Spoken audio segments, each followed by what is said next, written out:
Hello friends, मैं हूं पुष्पेंद्र और आप देख रहे हैं माय यूट्यूब चैनल पुष्प ब्लॉग।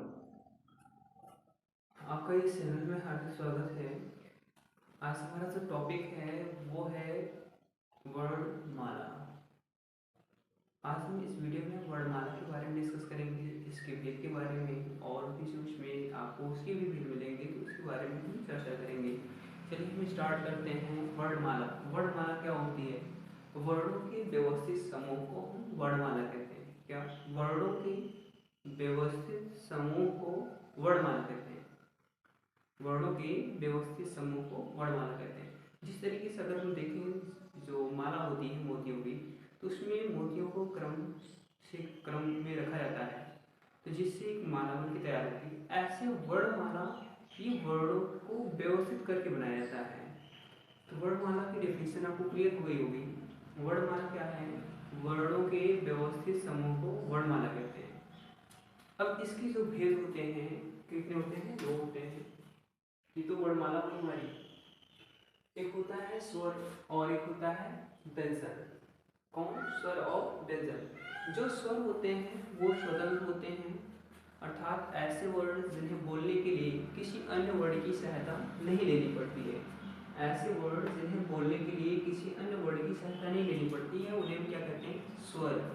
स्वर की संख्या की बात करें तो स्वर 11 होते हैं, और इसमें से हम और आहा को अर्थात जिन्हें हम कहते हैं आयोगवाद की संख्या भी होती है। इनको भी अगर हम सम्मिलित कर लेते हैं तो इनकी संख्या 13 बन जाती है। तो जो लिखित या उच्चरित स्वर है हमारे, वो है 11।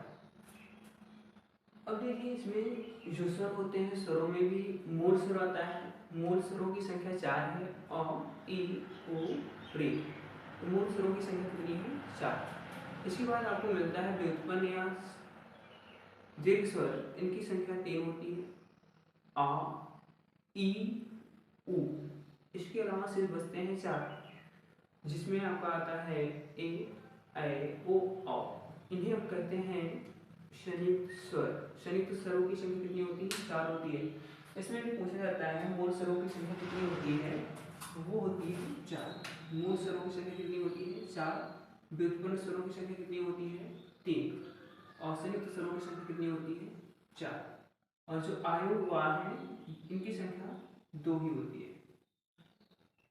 अब देखिए, अगर हम स्वरों के बारे में बात करें तो जो हमारे लिखित या उच्चरित स्वर हैं वो उनकी संख्या है 11। आयोगवाद कितने होते हैं? 2 होते हैं।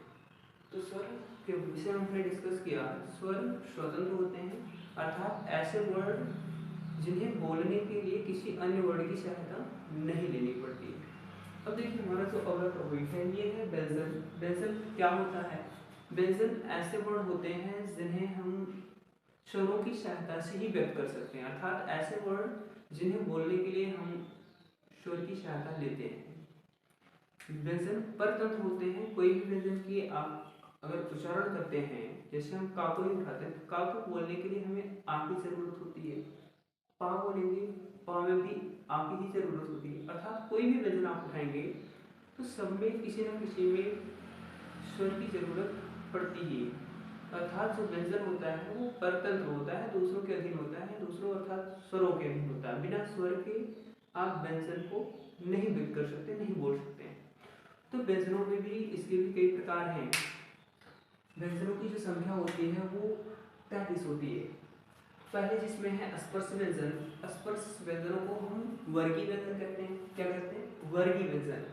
स्पर्श व्यंजनों की संख्या जो होती है 25 होती है। वर्गीय व्यंजन क्यों पाया जाता है? क्योंकि जो वर्गीय व्यंजन होता है ये इसमें देख रहे हैं हम पालन, ये का से लेकर के का वर्ग से पा वर्ग तक है, या फिर का से मा तक। इसमें 5 कॉलम है, 5 रो है, 5 पंक्तियां हैं, 5 स्तंभ हैं, तो 25 होती है इसकी संख्या।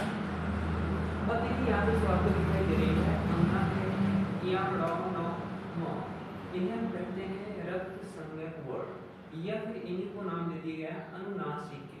आपने फार्मूला सुना होगा, एम वर्णानाम नासिकाचा, जिसमें ये 5 आते हैं। और देख रहे हैं आप इसमें ये चा वर्ग में देख रहे हैं स्पर्श संधि व्यंजन। व्यंजन क्या है? स्पर्श संघर्षी व्यंजन। इस चावल को हम स्पर्श संघर्षी व्यंजन भी कहते हैं। तो स्पर्श व्यंजनों की संख्या कितनी होती है? 25 होती है।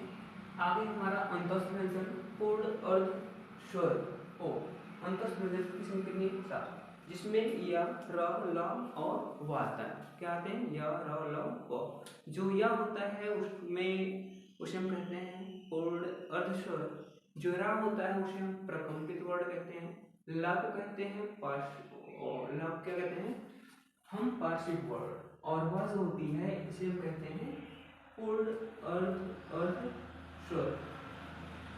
तो अंतस्थ व्यंजनों की संख्या कितनी होती है? 4। ये इंपॉर्टेंट होते हैं।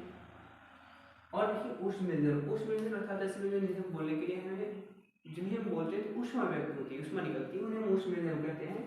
इसमें व्यंजनों की संख्या है 4, तीनों सकार है और हा है। श्र और सा। ये तालव्य सा है, मूर्धन्य सा, दंत सा है और हा है। अब देखिए जो हा आपको दिख रहा है इन्हें हम स्वर यंत्र मुखी भी कहते हैं या काकल वर्ण। हम क्या रहता है? स्वर यंत्र मुखी या काकल वर्ण रहता है। अगर हम हमारे संयुक्त व्यंजन में 4 आते हैं, छ, त्र, ज्ञ और श्र। कौन कौन आता है? छ जो है क और सा के संयोग से मिलकर के बना होता है। त्र, त और रा से, ज्ञ, ज और य से, श्र, श और रा से। तो संयुक्त व्यंजनों की जो संख्या होती है वो कितनी होती है? 4 होती है। अब हम बात करते हैं, 2 बचते हैं उच्छिष्ट व्यंजन। क्यों उच्छिष्ट व्यंजन? उच्छिष्ट व्यंजनों की संख्या होती है कितनी होती है? 2 होती है। अब देखिए इसमें और भी सारे क्वेश्चन पूछे जाते हैं वर्णमाला से रिलेटेड। इसमें जितने भी क्वेश्चन हैं तो उन सभी के बारे में हम डिस्कस कर रहे हैं। तो जो इम्पोर्टेंट है उसके बारे में देखिए। जो स्वरों की जो संख्या होती है वो कितनी होती है? 11 होती है। स्वरों की संख्या आपको ये भी बताई गई थी, स्वरों की संख्या 11 होती है, व्यंजनों की संख्या 33। अगर हम इन दोनों को प्लस करें तो हो जाते हैं हमारे टोटल 44 वर्ड। इन 44 वर्डों में 2 उच्छिष्ट व्यंजन आते हैं, तो मिलकर टोटल हो जाते हैं मूल वर्ड। तो जो मूल वर्डों की संख्या होती है 46 होती है। ये तो 46 हो गए। और देखिए 4 अंतस्थ व्यंजन, 4 ऊष्म व्यंजन और 4 संयुक्त व्यंजन।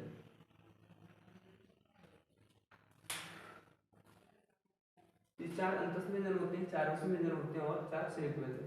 यहाँ से मिला हमको 46 और 44 और 2 46।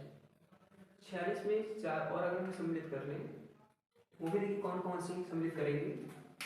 स्वरों की जो संख्या होती है वो 11 होती है। स्पर्श व्यंजनों की संख्या 25 होती है। अंतस्थ व्यंजनों की संख्या 4 होती है। ऊष्म व्यंजन भी 4 होते हैं, उच्छिष्ट व्यंजन 4 होते हैं, संयुक्त व्यंजन भी 4 होते हैं और आयुर्वाद 2 होते हैं।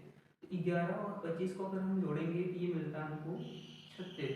36 में 4 और जोड़ेंगे 40, 4 44, 44 2 46 4 50 और 2 52। अर्थात जो हमारे वर्ड होते हैं ये होते हैं टोटल 52 वर्ड। कितने होते हैं? 52। तो कुल वर्णों की जो संख्या होती है वो कितनी होती है? 52। इस वीडियो में हमने इससे रिलेटेड जितने भी क्वेश्चन थे हमने उनकी इस्तेमाल किया। तो हम आशा करते हैं ये हमारी जो वीडियो है ये आपको समझ में आई होगी। और ये जो राग मिल रहा है आपको, इसी को हम लुंठित वर्ड भी कहते हैं। क्या कहते हैं? लुंठित वर्ड। बाकी इससे रिलेटेड जितने भी क्वेश्चन थे हमने आपको सॉल्व करवाया। Thank you for watching my video.